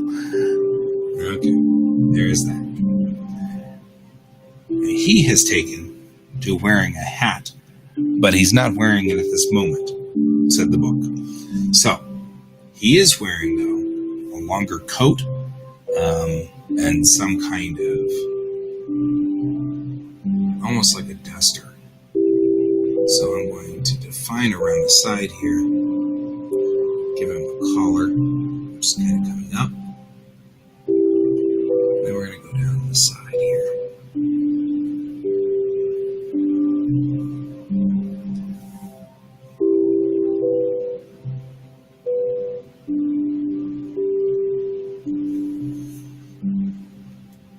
Actually, for this benefit, I kind of like the idea that maybe the duster is flying free a little. So let's talk a little bit about that duster going away, like flying free. So you'd have the duster kind of coming back like this. This part of his body. We'll get more color here in a minute. But then it's kind of whoomph, like that right off the side.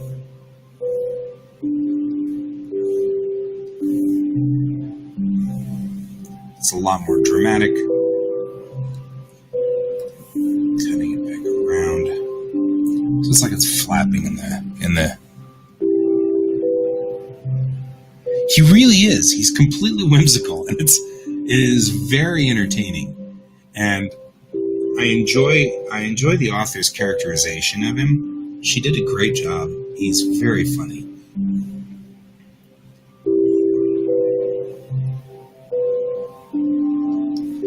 Give some folds in the coat here.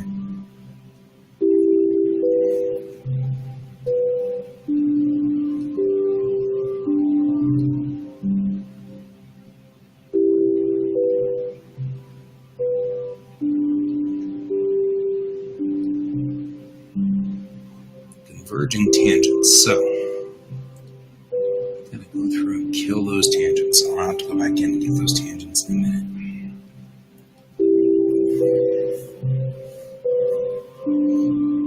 Okay, I've got a long coat that's kind of doing this number. It is not, in fact, behaving very well, which is fine. I'll go like this and come back around.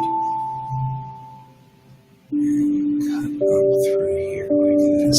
Okay, so now we've added in the coat to this here, and then we're going to put in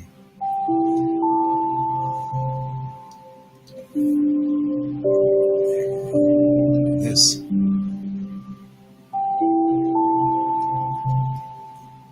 Pull that back like that. She's got a backpack, so we need to put that backpack on.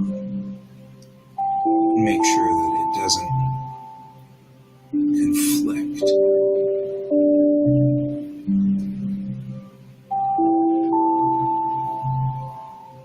Let's not forget her backpack. She does have a backpack.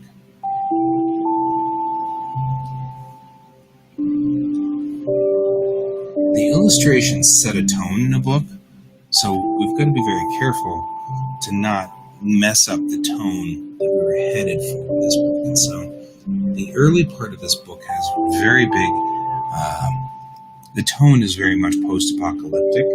She set up robots wandering around and destroyed areas, and it's very post-apocalyptic. It changes as the story goes on, but at least in that initial stages, the first few stages, we've got quite a bit of post-apocalyptic world going on here.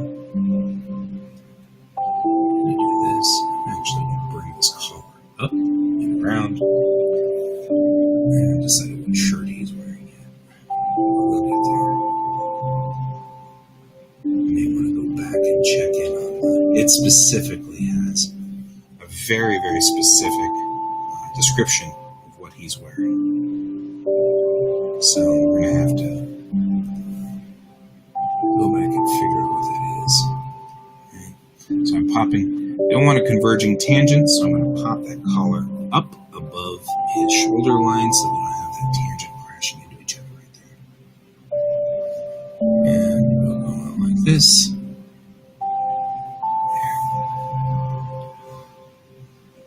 There. So he also has breeches. Sort, so we're just going to do that. And he's got a small amount of flare to his breeches. And that's inside a boot. So we're going to come back, like I said, a small amount of flare for this. And we're going to come back to here. Make sure they line up together. As it would be bad if they didn't. And then we'll give him him some serious boots, and they match. Unlike hers, he can create his own clothes, so he does. So his will match, and that won't be a problem.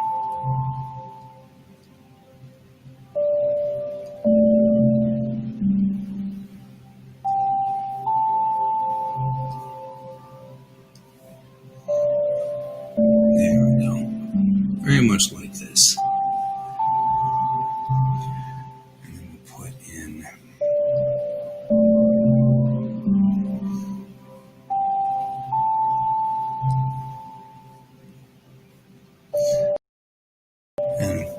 okay.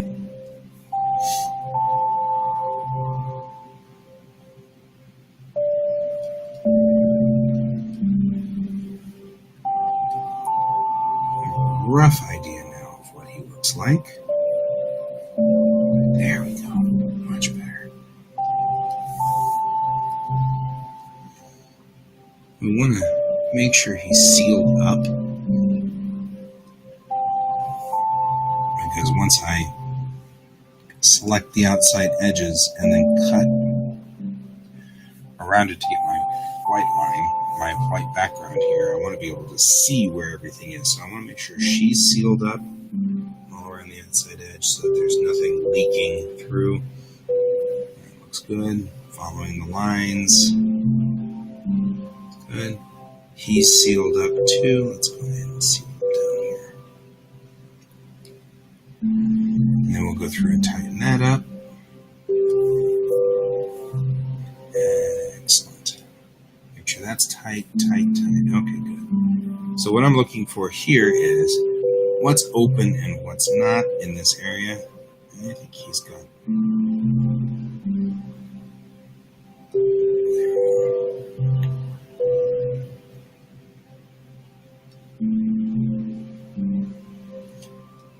tighten that entire area up right through here.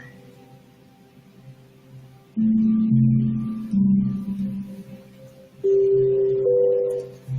then we'll just make sure that I'm not conflicting with her jacket.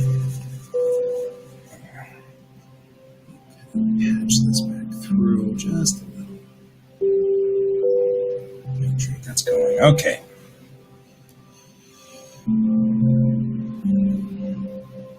Now checking the blue line on this.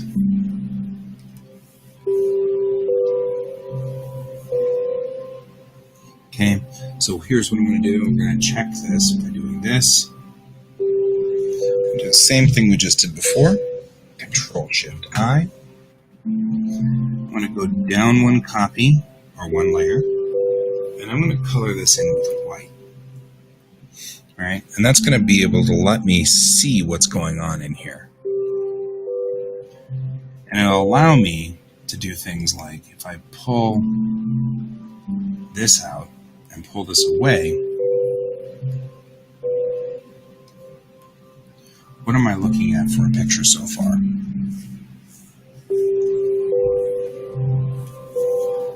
And that's not bad.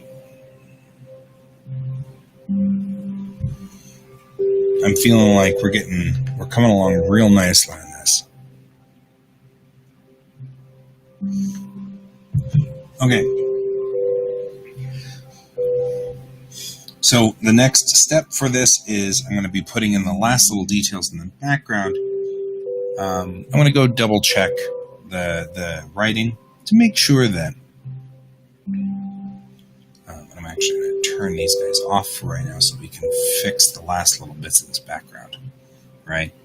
I'm going to check the writing on this and make double sure that I'm doing what I need to do here. I've got this turned over car. I've got the wrong color. That's not going to get us anywhere by doing that. I'm just saying. Okay, so we have a turned over car here. It's on its roof. Bend up everything. I'm just going to do this. Here, do that. put the wheel out like this is what I think I want to do. Like when it hit this, whatever it hit to do this.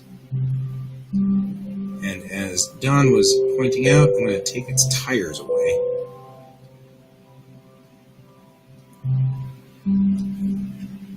Do this.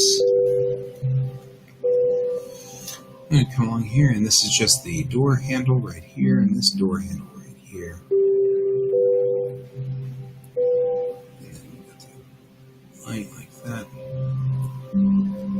And I'm cheating a little bit by letting the 3D program do all the work, but you know what? It makes this go so much faster. As you guys who have been joining me for a while here have watched me double check and triple check all of my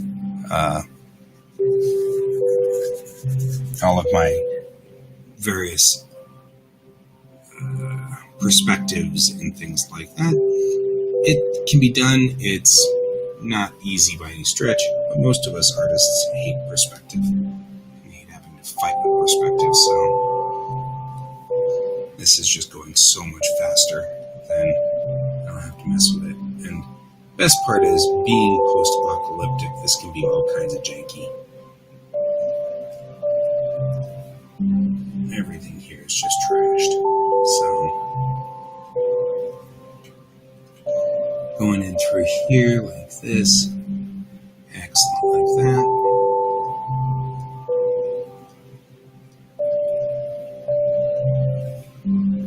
Alright.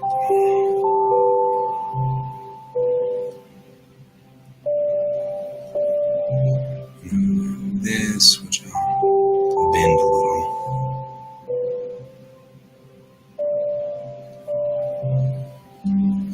There's no window in it. That got broken out probably a couple of eons ago. Right, so we'll just put some like weird something like it's maybe the rubber fitting that's deteriorating here is popping out or whatever on the side. The thing about good artwork is to tell the story, and that's the thing I was kind of saying earlier. Anybody can draw. The hard part behind doing art is telling the story. I don't consider myself an artist so much as I consider myself a storyteller. I just am a visual storyteller. I see a lot of Facebook groups where people are, see you later, Ron. Thanks for having me here. Thanks for joining me. I see a lot of people on Facebook groups with the title visual storyteller, and I think that's probably more accurate as to what I am. I'm a visual storyteller. I'm not really I wouldn't call myself an artist per se. I feel like all of this is about telling a story. So, okay, well, I think we're going to park this here. I'll put this here so I don't forget it. The gas tank is up here.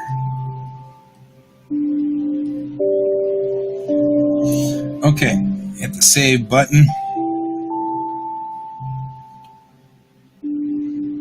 You know what? You are absolutely right. It might have the spot for it, though. So I'll leave the spot in there for it, and maybe like dots to indicate that once there was a license plate here. Alrighty. Oh my goodness! My goodness! Oh. Okay, I'm gonna turn this off. Well, I think we're just down to 3 of us or 4 of us. So it was great having you all on my show today. I enjoyed thoroughly doing this. This was so much fun. I love random commissions that come in for characters because they're fluffy, they're fun. I can do them relatively quickly in about an hour and a half or 2 hours. So they make a good piece for this. So, but today was what a wonderfully diverse day. We had a number of people on the show today. I had Mary here, and I had Fred and Donald and Ron, and of course Luna. I had her here. She was doing this, and I don't know where David went. I mean, usually I see David in here, but don't really. This was a busy day. The 100 messages thing is way up at the top of the page. So, and then I had Yellow Dude Laser coming in from Twitch. I hope you stuck with me, Yellow Dude, because, you know, that's cool. If you show up again, then we can talk about basic drawing, and I wouldn't mind at all giving a little like drawing lesson or whatever if you wanted to pop in. So, anyway, it's 12:03. And it's about time now for me to move right along so that you all can get along with your day. Again, appreciate having you all with me today. Tomorrow is Animation Friday, so not 100% sure what we are all going to do for Animation Friday, but we'll figure something out. Right. So... we'll be back for Animation Friday. I'll think of something. We'll have way too much fun. We always do. Animation Friday is a trip. So until then, it's been great having you all here. Thank you so much for joining me. Have a great day, and I'll see you all tomorrow. Bye-bye.